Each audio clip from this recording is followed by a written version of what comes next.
Bonjour et bienvenue dans cette nouvelle édition de Gendemag, un magazine consacré aujourd'hui aux unités nautiques de la gendarmerie départementale. Une unité qui lutte contre toutes les formes de délinquance en milieu nautique. Elles sont composées de gendarmes départementaux extrêmement spécialisés. Ils sont répartis sur l'ensemble du territoire, mais surtout le long des côtes et en milieu navigable. Nous allons donc découvrir leur mission, leur organisation à travers ce premier reportage. Police technique subaquatique, contrôle de la batellerie, surveillance des activités nautiques, protection de l'environnement.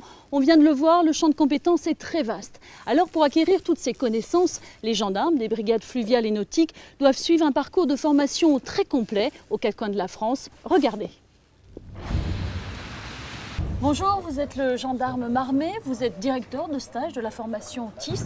Alors justement, on vient de voir un reportage sur le travail, les conditions de travail en fait des TIS, et on parle d'une méthodologie très précise. Alors en quoi consiste cette méthodologie justement? Dans un premier temps, on a une phase de recherche. Cette phase de recherche sera complétée d'une phase de balisage, une fois qu'on aura retrouvé l'objet ou le corps du délit, en l'occurrence. Et ensuite, on aura une phase de constatation.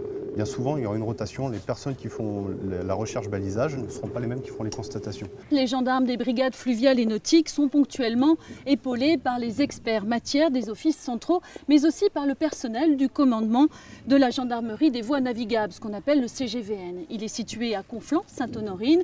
Son rôle est d'animer et de coordonner les missions de police judiciaire et administrative des unités nautiques. De création récente, il accompagne le développement exponentiel des activités du monde nautique, qu'elles soient professionnelles ou privées, tout cela dans un contexte d'internationalisation des échanges qui ne cessent de s'accroître.